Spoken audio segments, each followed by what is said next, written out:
Jamestown again. This is actually the Jamestown settlement, so we're going to see all kinds of things on this trip.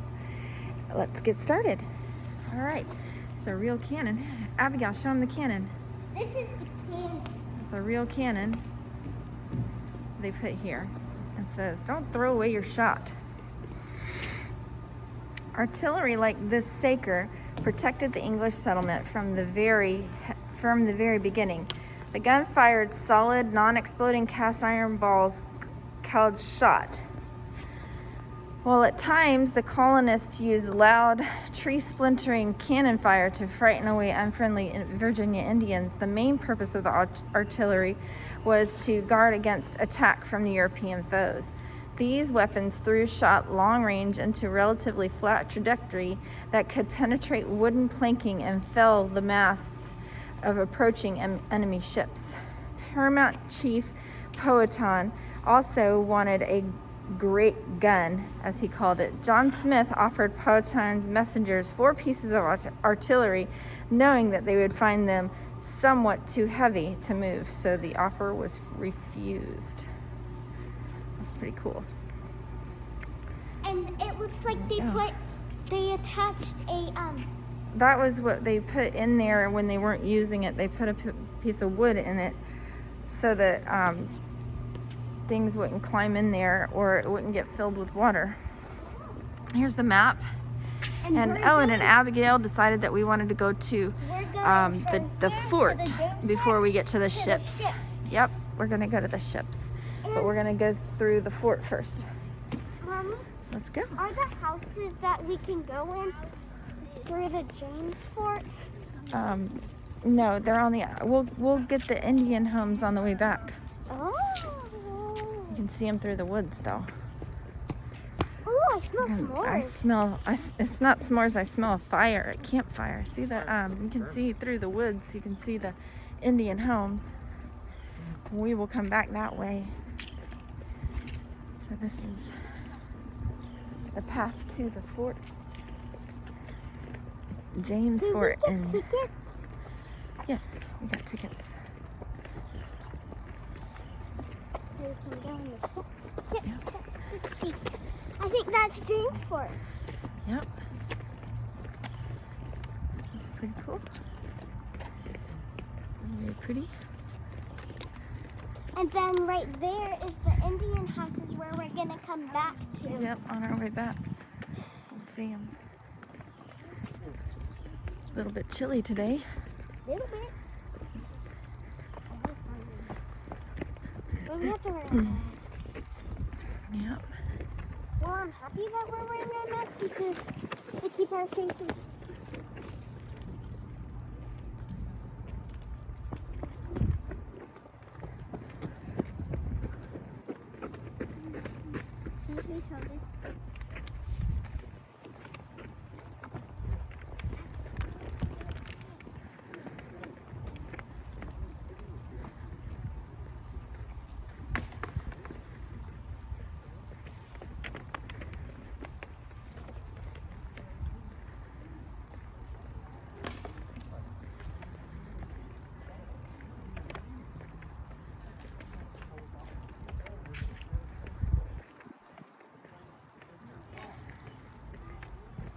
See, here's the entrance to the Jamestown Fort.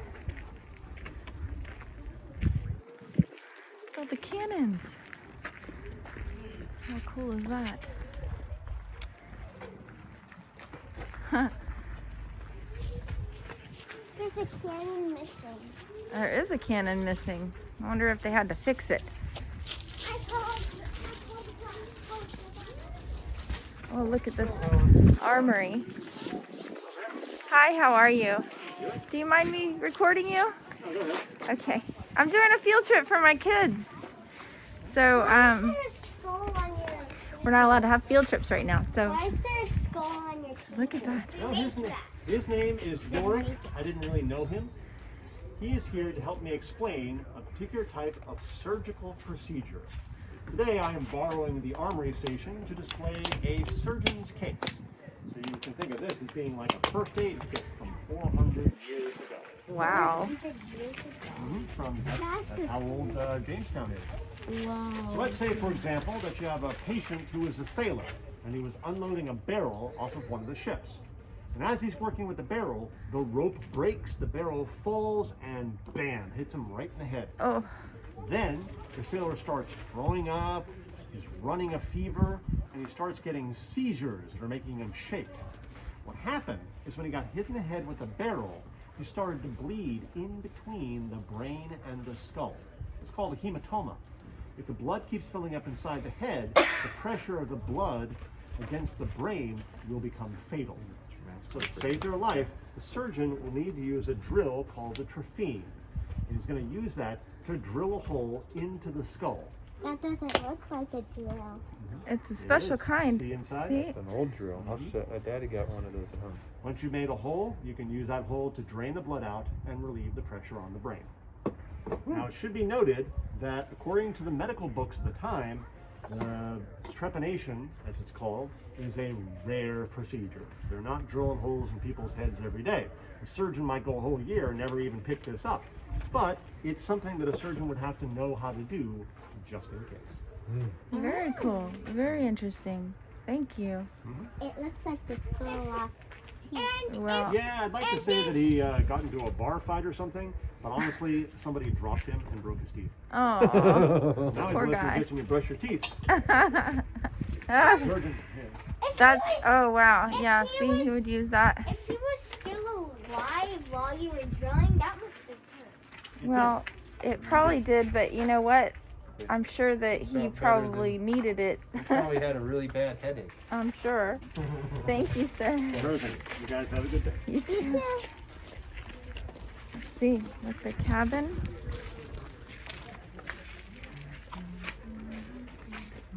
Wow. Let's look at all the different things in there.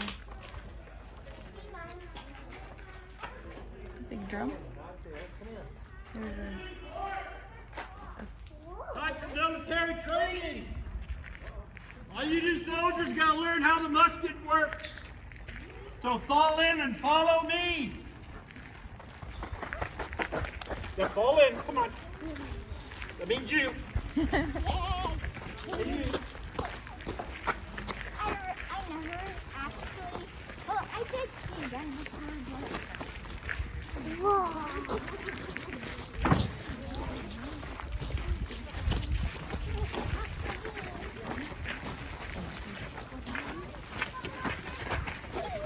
Time for some training. all right, let's get up close to the It rope smells like so gunpowder. we can see. That's what he fills it up with. And he has,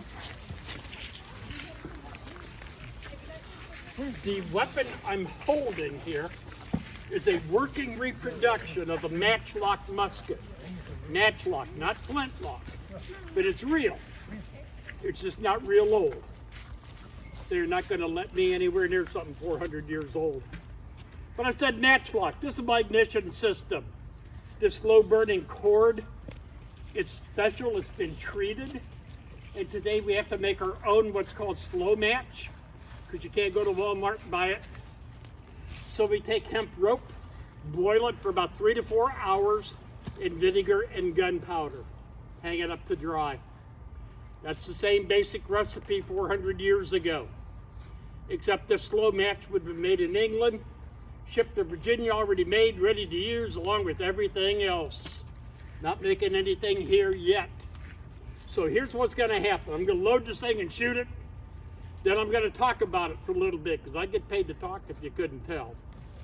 If you have questions, hang on to them, because I'll probably answer it during the talking part. And if I don't, I'll stick around and answer them when I'm all done. Then the best way to end the musket demonstration, shoot it again. That means you get 2 bangs for your buck. Tough crowd. Tough crowd. Too close to Thanksgiving still, huh? On the second shot, It's gonna be loud.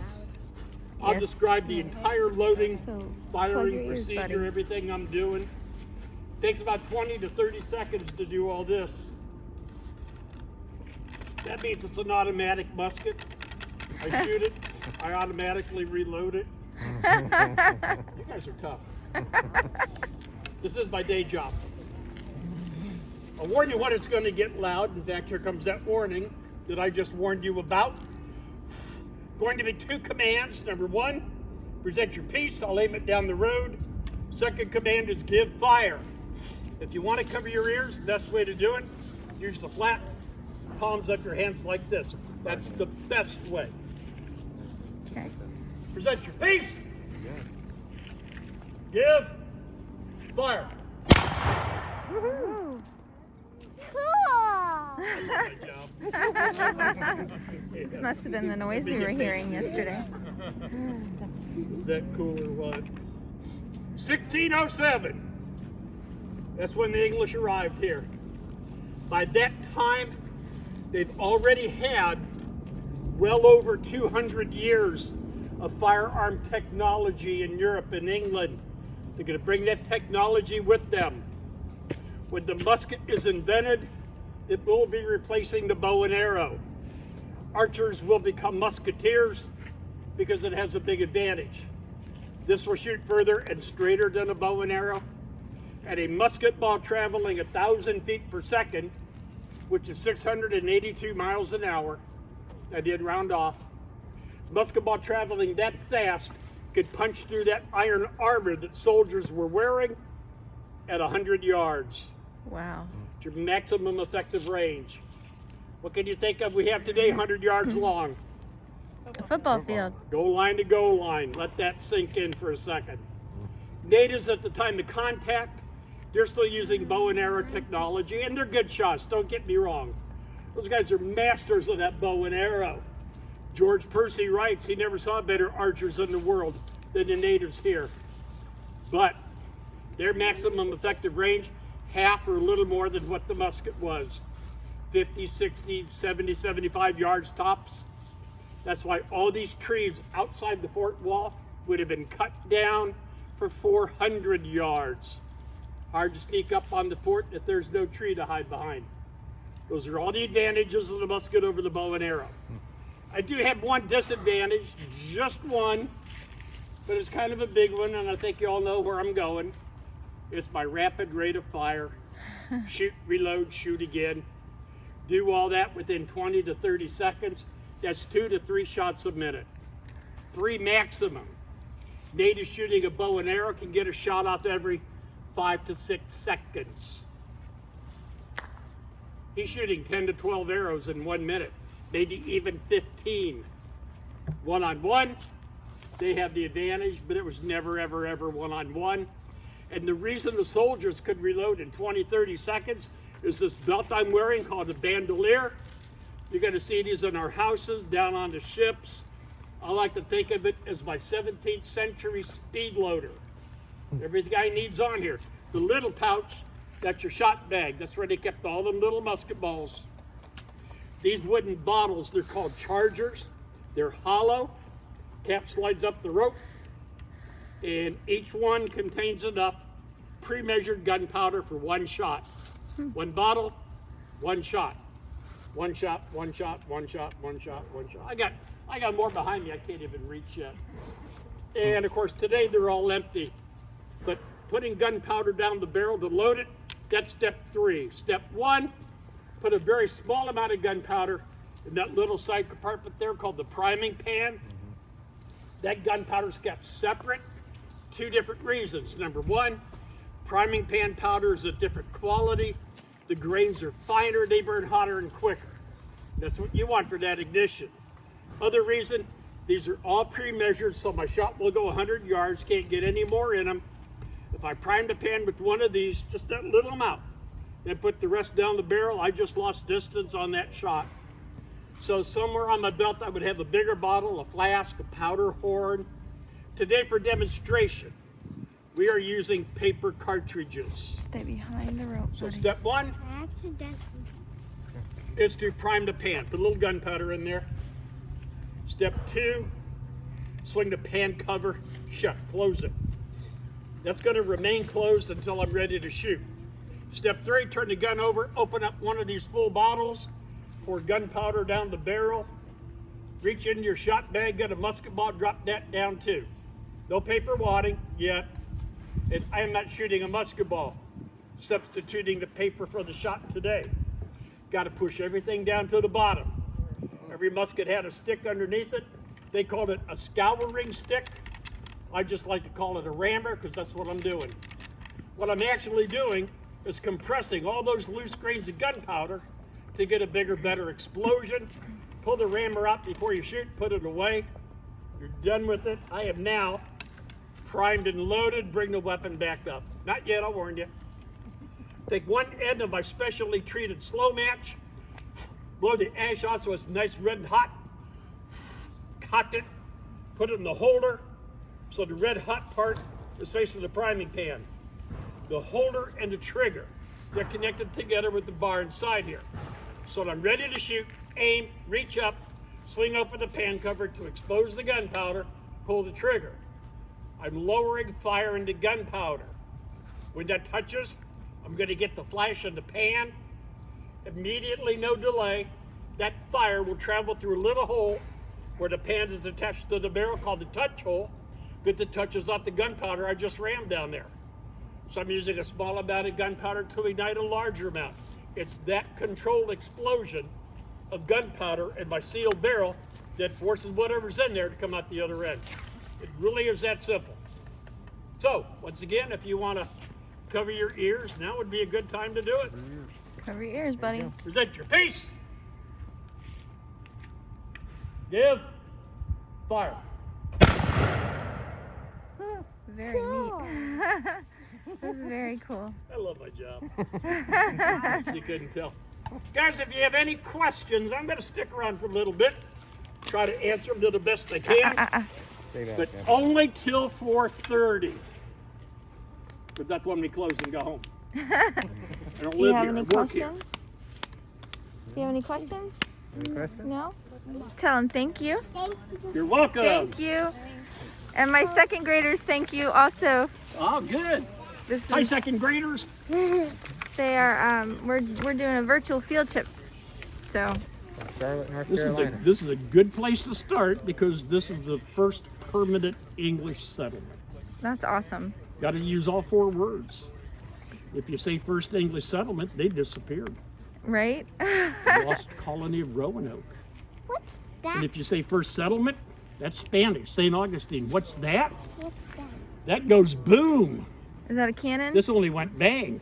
Oh, Yeah, that's our artillery piece. That's a very small one. That'll fire a 1 pound shot, 1 to 2 pound shot, about a quarter mile. Is that very supposed, cool.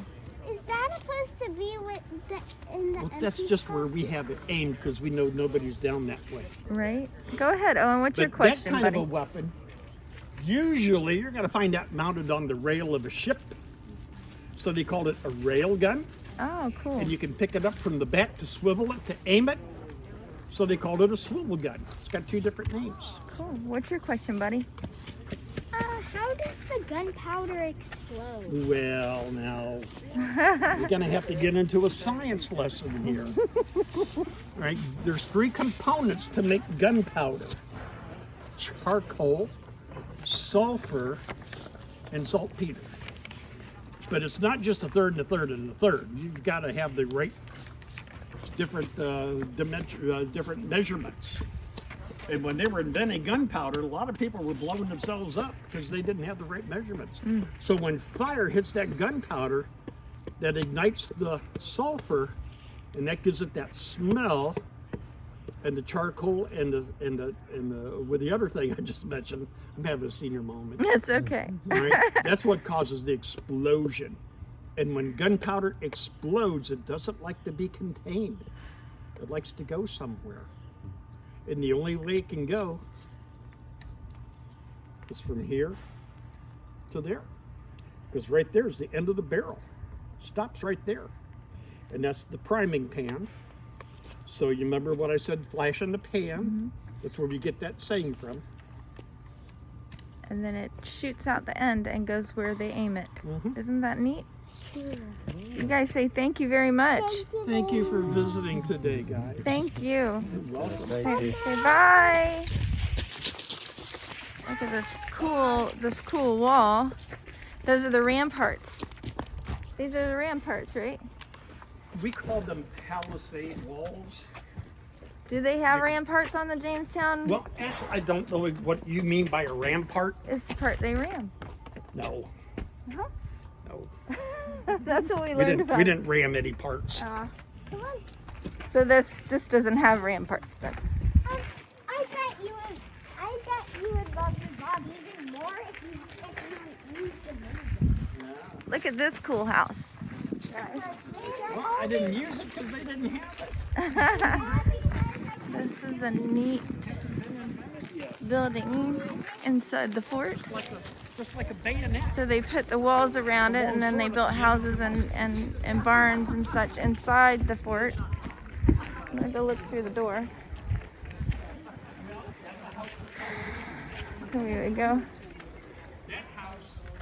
Oh, and this is a dining room. Somebody's dining room. They have a chessboard.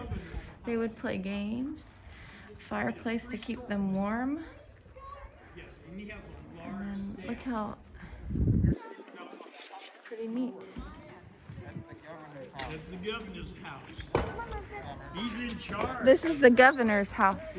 Oh, that's why it's so rich looking, the furniture.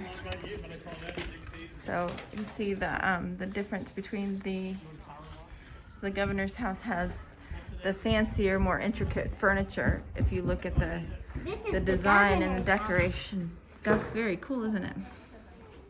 And So he has a fireplace in his bedroom to keep him warm.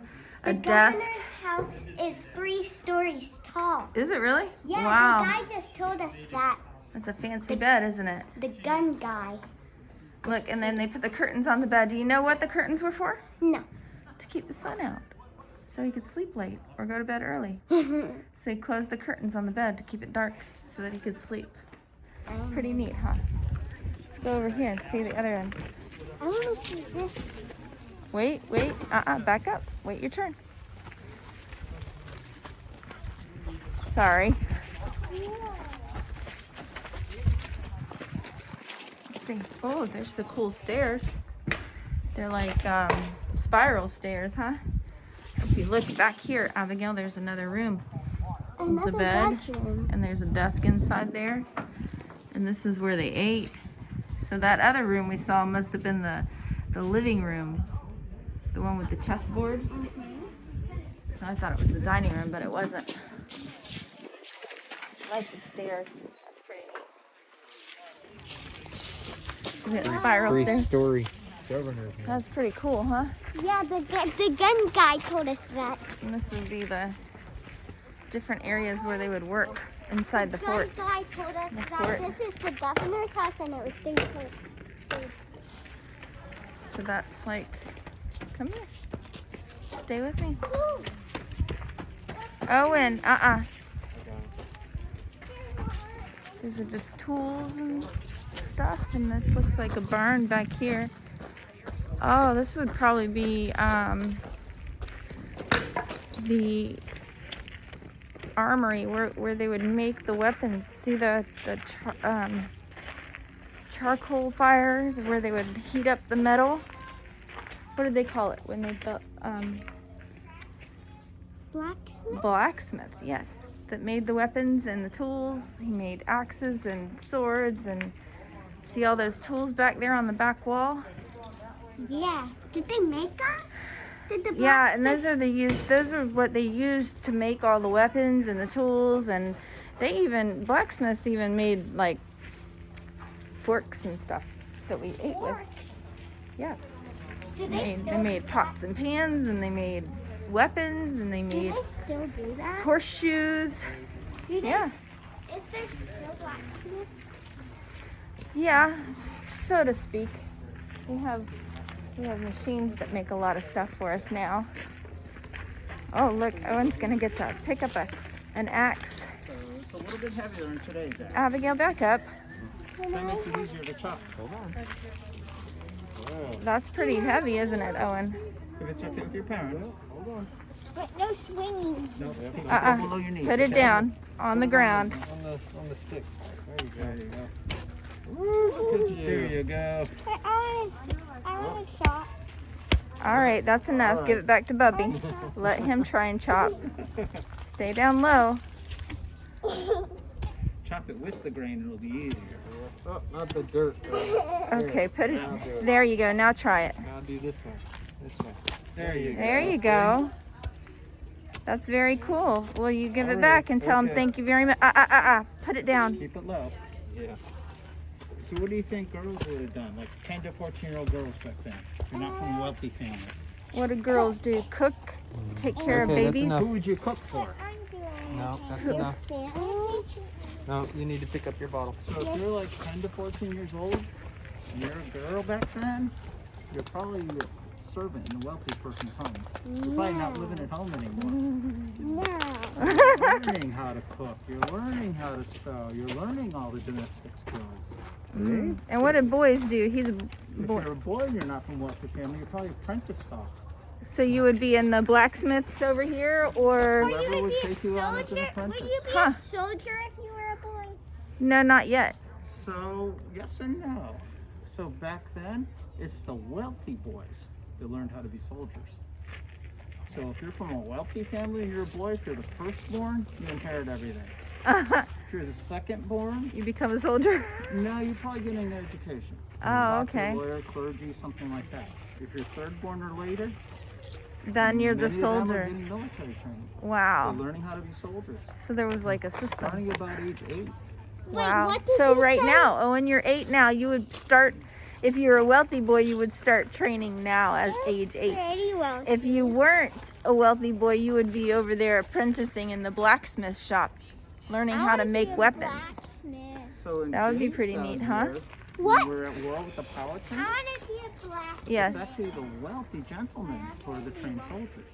Oh, wow. It's not like you think of today's army and today's military, the volunteer. Yeah, It's typically not your wealthy people going in. right. It's typically your people who don't want to go to college, or it's an option for them. Total opposite back then. It was always, oh, So that's if so, you were on guard duty, But and what? during the militaristic time, everybody had guard duty. I mean, maybe not the governor, but everybody else had guard duty. Right. The captain of the guard are the wealthy gentlemen who knew how to soldier and knew how to train everybody. A wow. laborer like me, I don't know anything. What's interesting is when they got the instructions, when they started Jamestown, when they got off the ships, they instructed them how to train the military, or how to train a defense force. And then there are things like if you're going to do rifle practice or musket practice, during the day, only let your experienced people shoot. So the pilots can see you hitting your target every time and they'll fear the weapon. Wow. When you want your novice to learn how to shoot, do it at dusk or after dark, so they can't see them missing the targets. Oh, So very they taught cool. all that ahead of time. That was in the instructions.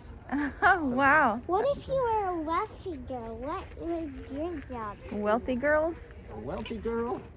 Uh, I'm not sure. learning to play the piano, probably. That's true. That makes sense.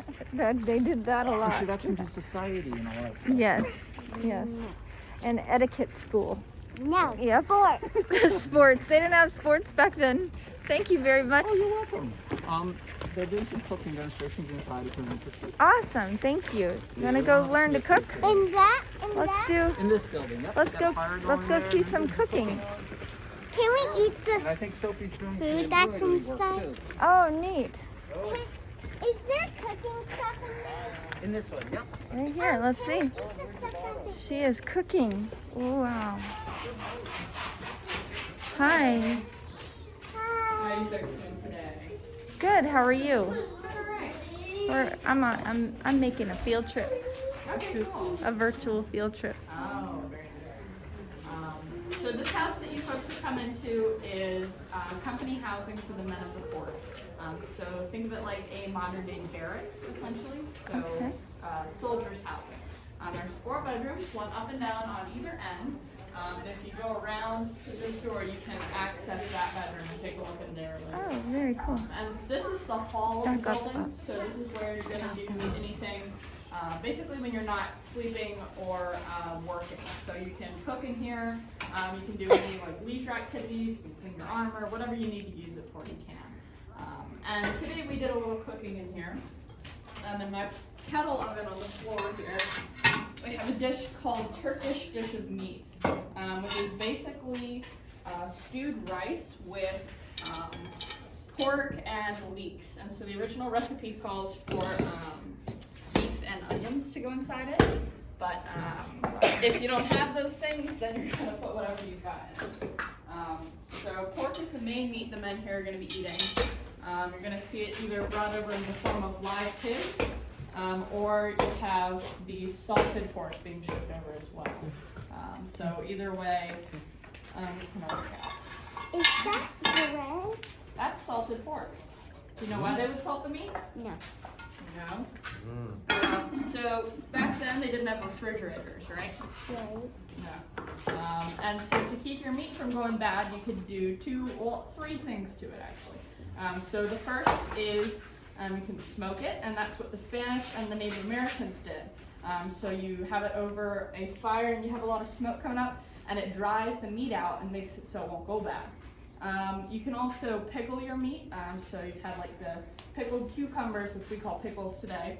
But back then you could pickle literally anything. So we have pickled like asparagus or broccoli, any vegetable. You can do fruits, and then meats as well. And then this way is salting your meat. So by putting it in barrels of salt and changing out that salt every few weeks or so, eventually it's going to take all of the moisture and water out of the meat and make it so it doesn't go bad. Because if there's no water, no bacteria can grow in it. So they'd be shipping over really big barrels full of salted meat. Use that for food. Very interesting. Is that oysters over there? Yes, those are just some oyster shells to represent that they'd be getting seafood from the rivers, like shellfish mostly. You're not going to see them doing a whole lot of fishing unless it was like a really big fish run and they knew they could get something out of it, because otherwise it's just a waste of time, especially if you've got fish and pork being shipped in from England. Yeah. Any other questions? No, that's it. Thank you very much. have a nice Thank day. you. You too.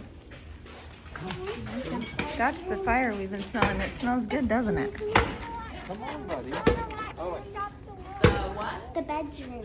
Oh wait, she said we can come out here. There's a door there and There's a there's a door bedroom. on the other end of the building. Bill, there's a bedroom over here. Let's see. Well, there's a little storage area with buckets and rakes and brooms.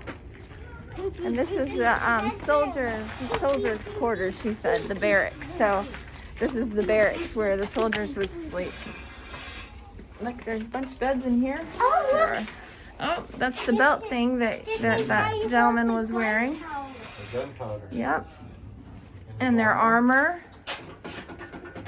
And the beds. And the beds. Oh, they even have pots and shoes.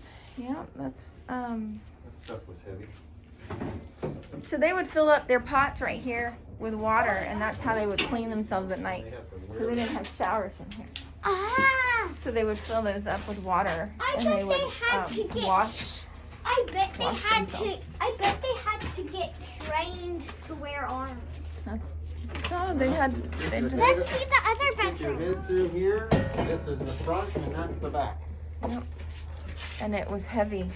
Yeah. Heavy. You got strong. Let's go see the other. Let's go see the other and see the ox guy. Do you want to go What's see what's the this other bedroom? person doing? Don't you want to go see the other bedrooms? In a second. I want to see what this person's doing. This is Hi. How are you guys? Yeah. Good. How are you? What Wow. are you doing? Oh, lots. And what is your name? Abigail. Abigail. Good to see you, Abigail. Right now, I want you, Abigail, to tell me, what is this stuff here? What is this stuff? Do you know what that is? Maybe leather? It is Very, leather. very good. Abigail. Abigail, what is leather? Leather is from the. It's like the skin of an animal that. Skin of an animal. Very good. Have you guys been to? Oh, those are nice boots you have on. Ah, yeah. The skin of an animal. Very Very nice. good. Now, where are you guys from? Charlotte, North Carolina. North Carolina. If you don't mind, I'll share what I love most about North Carolina. Sure. You're never more than 3 miles from a Bojangles. Yes, there are quite a few. Fine state. There are a Especially near lot. Charlotte. There are. Love my Bojangles. But, Absolutely. Nearest one here is about 20 miles away. Is it really? Yeah, it's so sad. Hard to get to. But we're glad you're here today. Now I'm working with leather. Sky isn't It here. is cow leather. Those Indians, now, what leather did they use over there, you think? Do you know what the Indian? Deer. The deer. Deer, right? Very good. Most of the time cow. We do have ox and goat and sheep we can work with and pig. But most of the time it's going to be cow. Now you see me poking holes here? Yes. Every time you stitch leather, you have to poke a hole. All right? I'm going to ask what's your name. What's your name? Owen. He's Owen? my twin brother. Oh, Owen, cool. This is a very cool Spider-Man mask you have. You win Mask of the Day, by the way. Say I like your thank mask. you. And so now, Back Owen, up, please. What is wrong with poking holes in a cup, Owen? So the water or any other liquid would drain out. It'll leak out, right? And so I think you're not right if you poke holes in leather thing. But look, the canteen has all those holes in it, and this mug has all the holes in it, but it's not leaking anymore. We have to find a coating so it doesn't leak. And I do apologize. I so missed the day when we could pass things around. I know, Now right? look inside though. Can you It's see it? very Can neat. you see that black stuff in there? Oh, yeah. What do you think that black stuff is? Leather. Paint. Well, you're from Carolina. Paint. Tar. Tar heels. Tar. There you go. Remember? There Tar. you go. Coat it with tar. It doesn't leak anymore. Now the good news is it's a pine tar, not a like on the highways tar. Right. They're not like the tar that you get stuck in. Oh wow! How many times you got stuck in tar? I know, right? Say the dinosaurs did. That's They sure what, did. They sure did. Now, so that's what I'm working with, making things out of leather today. Now, did you guys have any questions about Jamestown or anything you've seen so far? Do you guys have any questions? So I had anything, one question, and it was how the gunpowder explodes, but the gentleman already but, answered that. The guy Oh, Dave's with no the gentleman. musket, but the guy with the musket answered that. He's a good guy. I like him a whole lot. Well, So my second graders might be interested in any kind of fact that you would like to, you got second graders on there? well, I will. You will. Okay, good. All right, second graders. Hello, how are you? And so, second graders, Jamestown is where English people came to Virginia and they met Powhatan Indians. You have two groups of people coming to meet each other. Sometimes they get along, sometimes they don't get along. Okay, just like your class, it happens from time to time. But the most important thing I want you to remember about Jamestown is we came to get rich. People came to Jamestown to make money. We're here to find gold. Look at the gold I have found. Look at that. What do you think, guys? Whoa, that's real Is that gold. real gold? Or So, is that, real gold? Ooh. Or is Ooh. it fake gold? It looks what do they call it when it's fake gold? What do they call that? Do you remember? fool's gold. Fool's called me a fool. gold. You're Fool's not gold. wrong, Owen. And Yeah. so now, it is fool's gold. They found fool's gold instead of real gold, so you're not getting rich off it. You may have heard of John Smith. Yes. He's a friend of Pocahontas. Now, Pocahontas, they're good friends, but John Smith wrote down, he called this shiny dirt. Ah, Does shiny dirt make us rich? no. No, it does not. Now, you guys, second graders, you may have seen that Disney Pocahontas movie. Is that true? Some of y'all have seen that? Yes. There's only two things in that movie are true. All right? Number one, the English are looking for gold. Okay? Number two, the talking tree. One day I'm going to find that talking tree. I know, right? It's going to be around here somewhere. All right? No, so the only thing. Talking tree is real? No, I'm messing. And so, but the only thing that's true is that the English were looking for gold. Other than that, it's just a fun movie, but there's not good history in it. Right. Nice to meet you guys from Charlotte, North Carolina. Take care. Thank you very much. My pleasure. You have a wonderful day. All right, bye-bye, guys. Say bye. Only no cuts out another. Oh, you also had ceramic mugs. Oh, let's go. See, here's another cannon to protect the fort.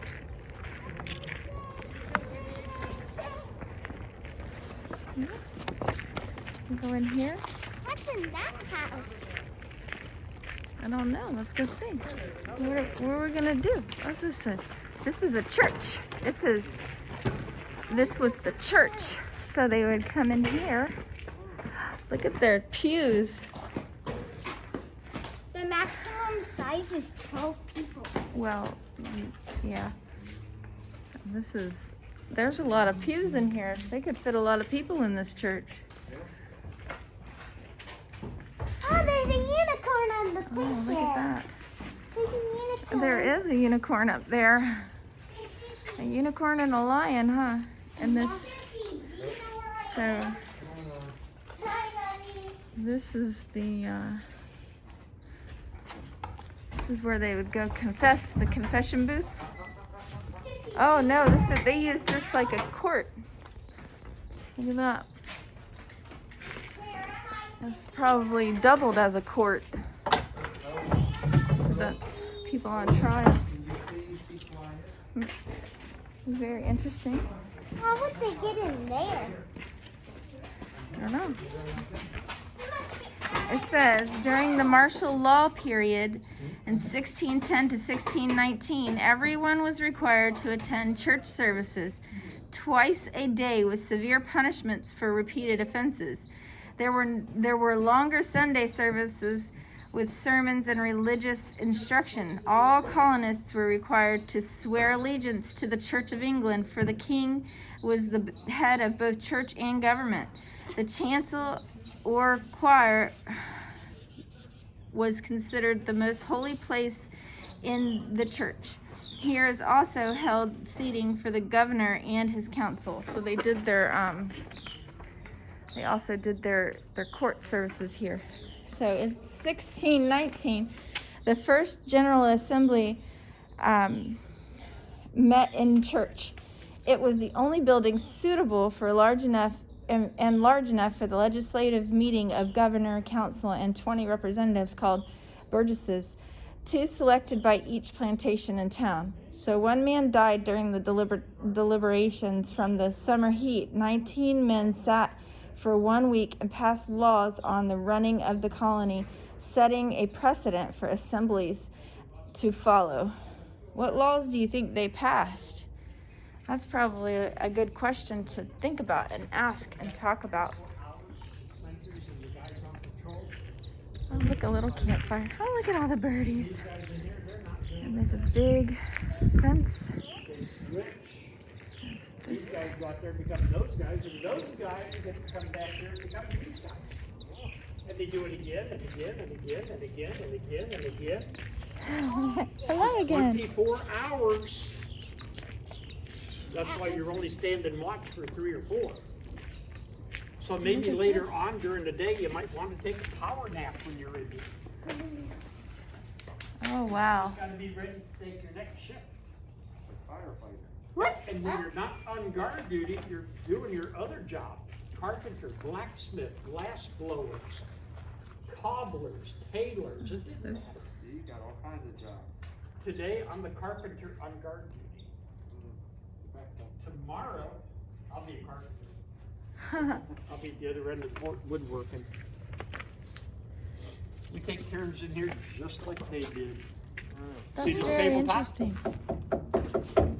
Made that a month ago. Did you? Yeah. Very cool. Yeah. Well, we needed a new one. The older one's just falling apart. Been sitting out here for 5 to 7 years. And we needed a new tabletop, so I found the planks and I nailed everything together. Because you can see underneath it, we got these braces that go all the way across.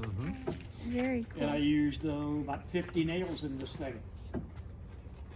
Made by our blacksmith. Very nice. Yes, I know what's upstairs. Look at the roof. Things that we don't want you guys to see. Right? Look at that roof. That is very neat. It is. It's a thatched roof. And that is a river reed. Oh, So the really? men would go down to the rivers and the swamps, gather that material together, bundle it, and then tie the bundles to the rafters. Very neat. And if you go back into the church or the storehouse and look up from the inside, you can see how they're tied. Oh, wow. Well, let's go On back the in. outside, it's all combed, trimmed, clipped, so it looks like one big long thing. Uh-huh. But each one of those is an individual hollow river reed. And it's 12 inches thick. One 10-foot by 10-foot section. That's pretty big, by the way. Yeah. Weighs close to 1,000 pounds. Wow. So, So there was no water getting through there. There's no water. Not because of the thickness, how steep the pitch is. Oh, Just right. like the church and the storehouse and this house. Very Not- interesting. The water can't get through it before it sheets right off. Very cool. so the strongest man can use pick that up? That would take a lot of people. They would They just, did, they yeah. probably had to do it together. You don't have to be a thatcher to gather that material. Did they have to Right. weave it together before they put it on top Yep, of the yep. house? They tied it up in what we call bundles. And I don't know how big the bundles were because I'm not a thatcher.